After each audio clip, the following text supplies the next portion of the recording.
15वां अध्याय। ओम नमो भगवते वासुदेवाय।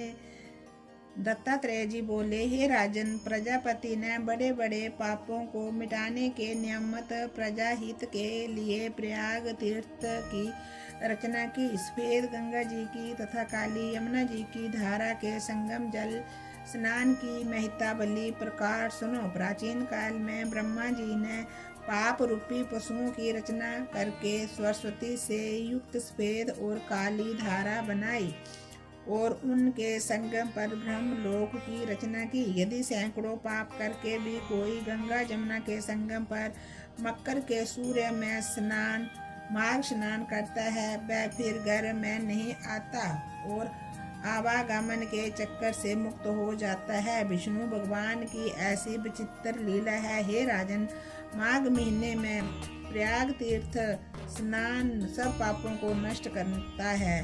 देवी विद्यमान लोगों को अनेक भोगों को भोग कर मनुष्य परम ब्रह्मा में लीन होता है। उनके पुण्य की गिनती चित्रगुप्त जी भी नहीं कर सकते। 100 वर्ष तक निराहार रह करके योग अभ्यास करने के बराबर फल माघ मास के प्रतिदिन स्नान करने से प्राप्त होता है। रवि ग्रह में कुरुक्षेत्र व पुष्कर में सैकड़ों मन सोना दान करने के बराबर जो फल सैकड़ों अश्वमेध यज्ञों का हजारों राजसूय यज्ञों के करने से प्राप्त होता है, वही माघ मास में गंगा जमुना के संगम पर त्रिवेणी में प्रतिदिन स्नान करने से प्राप्त होता है। क्योंकि शास्त्रों में कहा गया है कि पृथ्वी पर जितने तीर्थ तथा नदियां हैं, वे सब माघ मास में त्रिवेणी स्नान करने के लिए आती हैं और सभी तीर्थ पापियों के संग दोष से अशुद्ध हो जाती है। माघ मास में वे पवित्र हैं, अतः स्नान करने में वे सब पाप रहित हो जाते हैं। हे राजन, वाणी मन तथा शरीर से कल्प तक जन्मों में एकत्रित किए हुए जन्मों मनुष्यों के पाप गंगा जमुना के संगम में माघ महीने में 3 दिन स्नान करने से नष्ट हो जाते हैं।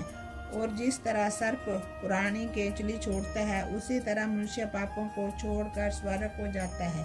कुरुक्षेत्र में स्नान करने का 10 गुना फल मिलता है, जहाँ पर गंगा जी विंध्य पर्वत से निकलती है। इससे भी 100 गुना फल काशी की उत्तर वाहिनी गंगा जी में, काशी से भी 100 गुना फल गंगा यमुना के संगम में, और इससे भी 1000 गुना फल जहाँ गंगा जी पश्चिम से बहती है, वहाँ स्नान करने से होता है। हे राजन, वह गंगा जी केवल दर्शन से ब्रह्म हत्या आदि पापों को नाश करने वाली होती है।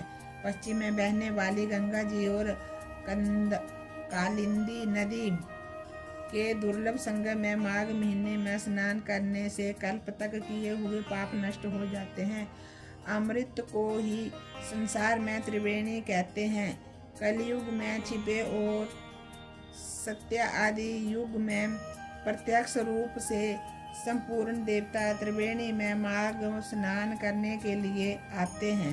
माघ महीने में 3 दिन स्नान करने का पुण्य पर्व काल में कांचल मालिनी ने राक्षस को दिया था, उससे वह पाप मुक्त हुआ था। हे राजन, इस मास में स्नान करने से मनुष्य पापों से छूट जाता है, इसमें कोई संदेह नहीं है। जो मनुष्य इस महत्व को श्रद्धा पूर्वक पढ़ता है, सुनता है, वह विष्णु लोक को अर्थात स्वर्ग को प्राप्त होता है। बोलिए विष्णु भगवान की जय। माघ स्नान की जय। ओम नमो भगवते वासुदेवाय।